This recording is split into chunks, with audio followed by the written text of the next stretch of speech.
ഇന്ന് കുറച്ച് കൂന്തൽ കിട്ടിയിട്ടുണ്ട്. ഇതുണ്ടോ കൂന്തൽ നന്നായിട്ട് വൃത്തിയാക്കി കത്രിക കൊണ്ട് നല്ല റൗണ്ട് റിങ്ങിൻ്റെ രൂപത്തിൽ ഞാൻ കട്ട് ചെയ്ത് നീറ്റാക്കി എടുത്തിട്ടുണ്ട്.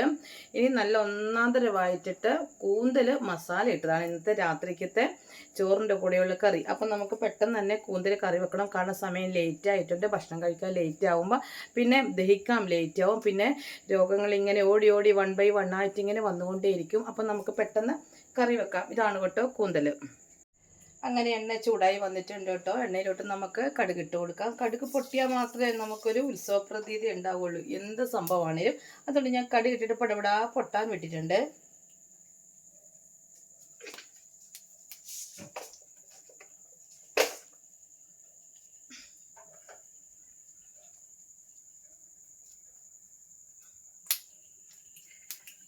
കടുകിനൊക്കെ തണുപ്പ് പിടിച്ചെന്ന് തോന്നുന്നു. മെല്ലെ പൊട്ടാനൊരു മടി.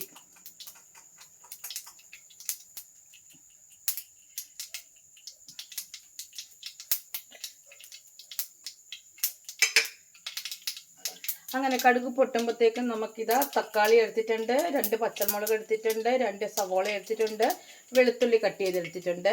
ഇതെല്ലാം കൂടെ നമുക്ക് എണ്ണയിലോട്ട് ഇട്ട് കൊടുക്കാം. പൊട്ടി വരുന്നുണ്ട് കേട്ടോ. നമുക്കിതങ്ങോട്ട് ഇട്ട് കൊടുക്കാം.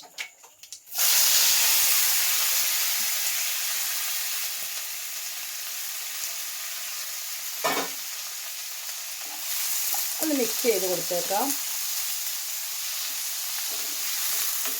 ഇനി നമുക്ക് ഉള്ളി ഉള്ളത് കൊണ്ട്, സവോള ഉള്ളത് കൊണ്ട് കുറച്ച് ഉപ്പിട്ട് കൊടുക്കണം. ഉപ്പിട്ട് കൊടുത്താൽ പെട്ടെന്ന് വഴന്ന് വരും.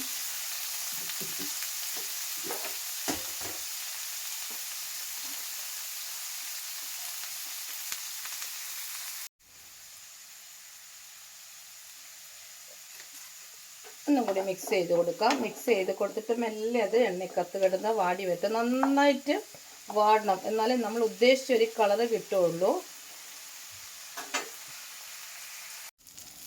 ഇടയ്ക്കിടയ്ക്ക് ഞാൻ 1-2 പ്രാവശ്യമൊക്കെ ഒന്ന് മിക്സ് ചെയ്ത് കൊടുത്തിട്ടുണ്ടായിരുന്നു. ഏകദേശമൊക്കെ ഒരു വക വാടി വന്നിട്ടുണ്ട്.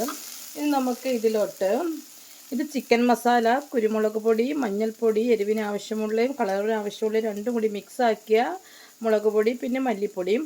നമുക്ക് ഓരോരുത്തർക്കും എത്ര എരിവ് വേണം അതനുസരിച്ച് ഇട്ട് കൊടുക്കണം. ഇത് ഇച്ചിരി സ്പൈസി ആയിട്ടാണ് ഞാൻ ഇന്ന് വെക്കുന്നത് കേട്ടോ. അതും കൂന്തൽ സ്പൈസി ആയിട്ടുള്ള കറി, നല്ല ഒന്നാന്തരം മസാലക്കറി. അപ്പോൾ ഇത് നമുക്കിതിലോട്ട് ഇട്ട് കൊടുക്കാം. ഇട്ടിട്ട് ഇത് നന്നായിട്ട് മിക്സ് ചെയ്യണം. നമ്മൾ കളർ ഒന്നങ്ങ് ചേഞ്ച് ആക്കിക്കോട്ടെ. കാരണം കളറൊക്കെ ചേഞ്ച് വെക്കാൻ നമ്മൾ നേരത്തെ തന്നെ തീരുമാനിച്ചിട്ടുണ്ട്.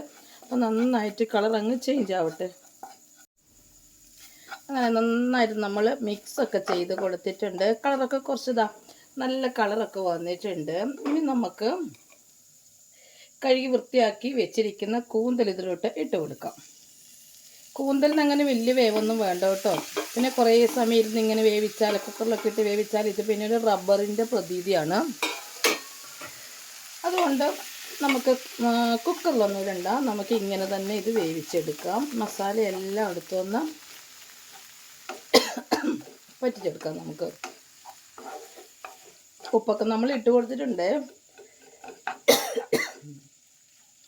നമുക്കിതിലോട്ട് കുറച്ച് ചൂടുവെള്ളം ഞാൻ ചൂടാക്കി വെച്ചിരിക്കുന്നതാണ്. ചൂടുവെള്ളം അങ്ങോട്ട് ഒഴിച്ചു കൊടുക്കാം.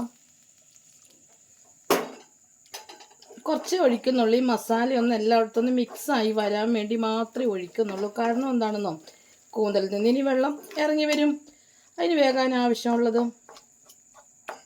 പിന്നെ നമുക്കൊന്ന് അടച്ച് വെക്കാം. അടച്ച് വെച്ച് കഴിഞ്ഞ് നമുക്ക് തുറന്ന് നോക്കിയിട്ട് എന്തെങ്കിലുമൊക്കെ കൂടുതൽ കുറവുണ്ടെങ്കിൽ അതൊക്കെ നമുക്കൊന്ന് ഇട്ട് കൊടുക്കാം. നമുക്കൊന്ന് തുറന്നാക്കാം. നമ്മുടെ മസാലക്കറി ഏത് രൂപത്തിലായിരുന്നു കണ്ടിട്ട് വലിയ കുഴപ്പമൊന്നുമില്ലല്ലേ കളറ്. ഉപ്പൊക്കെ ഉണ്ടോ നോക്കാം നമുക്ക്. നല്ല ചിക്കൻ കറിയുടെ ടേസ്റ്റാണ് കേട്ടോ. കുറച്ചും കൂടി ഒന്ന് പറ്റട്ടെ, കുറച്ച് പറ്റി എടുക്കാം.